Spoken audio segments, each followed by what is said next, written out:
Bonjour, chers étudiants. Comme je vous ai promis, on va faire la correction de la première série du TD de la génétique bactérienne. Je vous ai donné quelques exercices qui sont des exercices directs qui peuvent être considérés comme des supports du cours.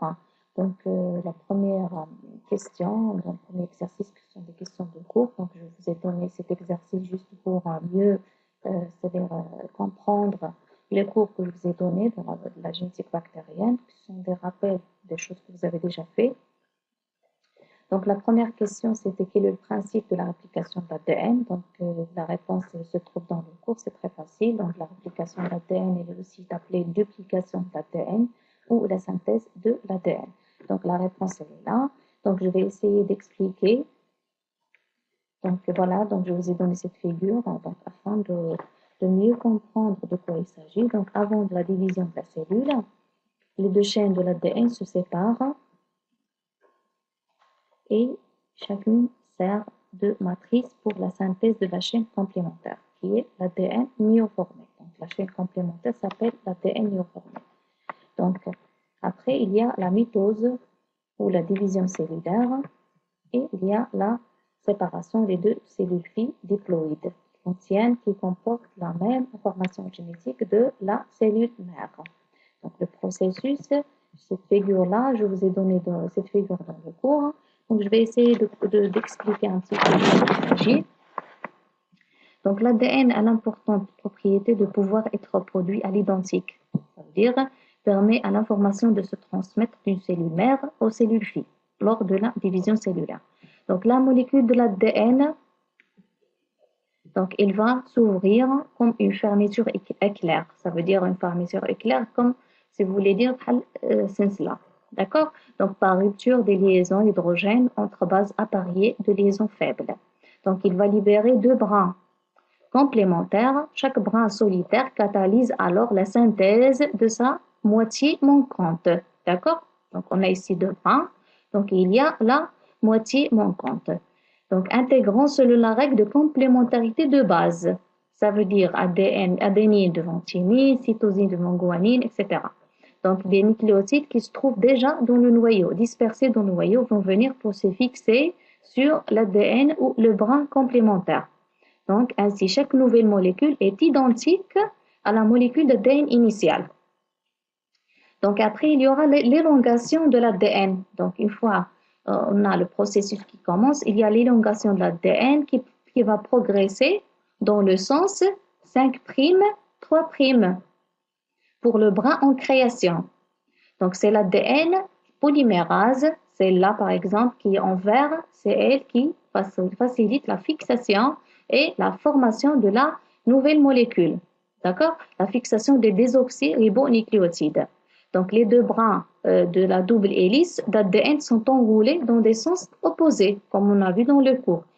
C'est pourquoi ils sont appelés antiparallèles. Donc, il existe de ce fait des mécanismes en fait différents selon le brin d'ADN répliqué. D'accord? Donc, on peut dire qu'il existe un brin direct,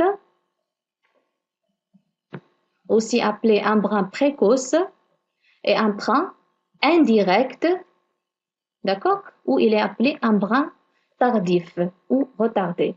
Donc, je vais expliquer. Donc, le brin direct est le brin complémentaire du brin parental qui est orienté vers 3' vers 5'. C'est celui-là, c'est le brin direct. D'accord? Donc, il est donc créé de façon continue, comme vous voyez dans cette figure-là. Donc, il est créé d'une façon continue. Alors que l'autre brin, qui est appelé brin indirect ou brin retardé ou aussi brin tardif, c'est le brin complémentaire du brin parental orienté 5' vers 3'. D'accord? Donc, il est créé de façon discontinue, comme vous voyez dans cette figure-là, sous forme de fragment d'Okazaki. Donc, il est appelé fragment d'Okazaki. D'accord? Dans le sens 3', 5'.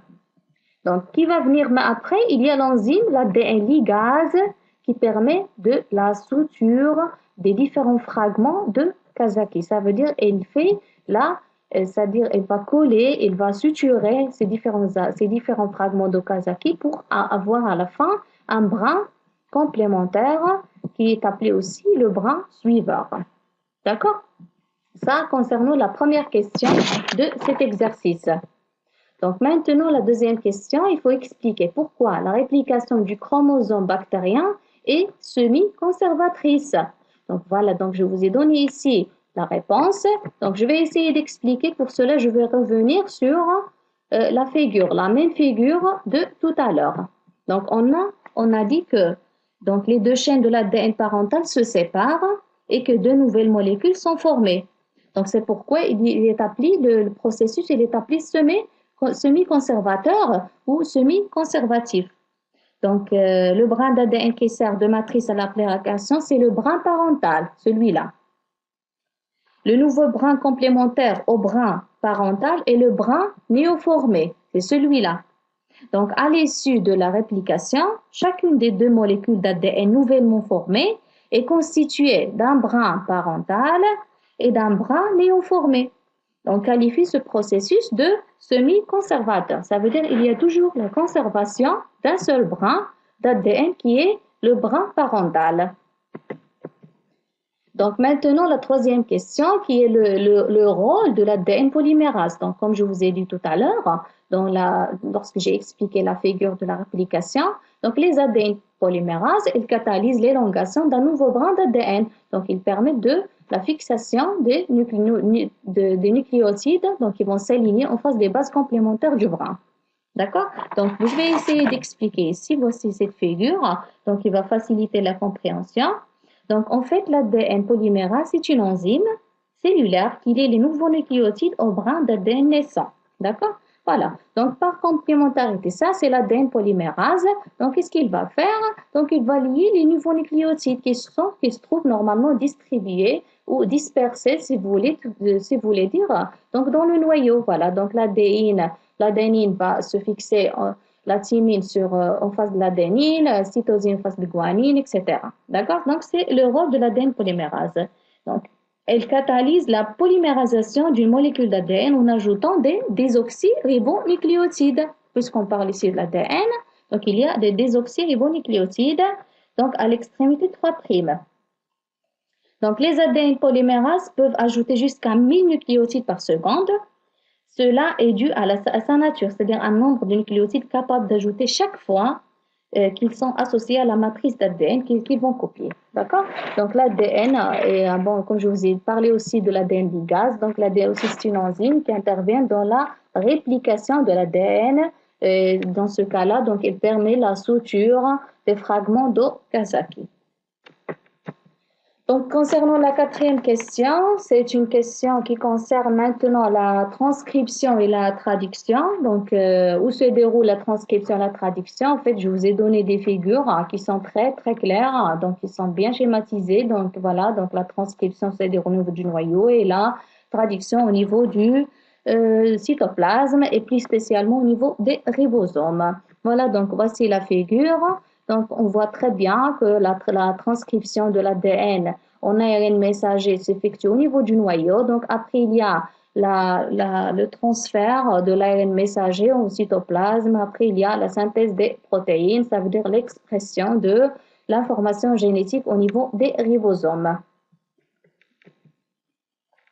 Donc maintenant, pour la transcription, là, donc l'ADN contient l'information nécessaire, comme je vous ai dit tout à l'heure. Pourtant, la relation entre l'ADN et les protéines n'est pas directe. D'accord? Donc, la question qui se pose, quelles étapes qui permettent de passer de l'ADN aux protéines dans une cellule? Alors, quels sont les mécanismes qui sont mis en œuvre? Donc ça, on l'a vu dans la partie transcription et traduction, ça veut dire la synthèse des protéines. Quelle est la machinerie de la synthèse des protéines? Donc, après, il y a voilà, donc la dernière question de l'exercice 1 qui sont les étapes de la traduction. Donc, on a les premières étapes, en fait, sont des étapes qui sont schématisées dans cette figure. Donc, on a la première étape, c'est l'initiation. Donc, après, il y a l'élongation du polypeptide et la terminaison. Donc, l'initiation, il y a toujours un codon d'initiation qui est l'AUG.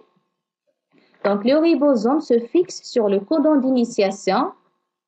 D'accord? Donc, et après, le ribosome se déplace de codon en codon et associe à chaque codon l'acide aminé correspondant. D'accord? Donc, pour cela, on peut parler de le code génétique. Donc, je vous ai donné le code génétique dans un exercice, on va le voir après. Donc, à chaque codon, l'acide aminé correspondant au niveau des sites de fixation. Donc, et après, il y a une liaison qui se forme entre les acides aminés C et la protéine commence à s'allonger. Donc, comme vous voyez ici, elle s'allonge. Donc, la rencontre avec un codon stop, donc il y a des codons stop qui ne codent pour aucun acide aminé, donc va marquer l'arrêt de la synthèse et le détachement du ribosome. Donc, ça, c'est l'étape de la terminaison. Donc, ça veut dire que le ribosome parvient sur un des 3 codons stop ou non-sens. Codon auquel ne correspond aucun acide aminé, donc la dissociation entre l'ARN messager et la chaîne polypeptidique terminée s'effectue alors. Donc, ce sont les étapes de la traduction. Voilà, donc, comme je vous ai dit, c'est l'essentiel. En fait, on pourrait récapituler. Donc, l'expression de l'information génétique contenue dans l'ADN comporte 2 étapes. Donc, à l'intérieur des cellules, il y a la transcription qui aboutit à la production d'une série de copies éphémères du gène. Et ça veut dire les ARN messagers. Et il y a la traduction qui consiste à un décodage de l'information contenue dans les ARN messagers sous forme d'un assemblage d'acides aminés. Donc, les ribosomes, qui sont des organites globuleux, donc ça, vous avez vu ça sur la biologie cellulaire, ils sont formés de 2 sous-unités, sont les ateliers d'assemblage de ces protéines-là.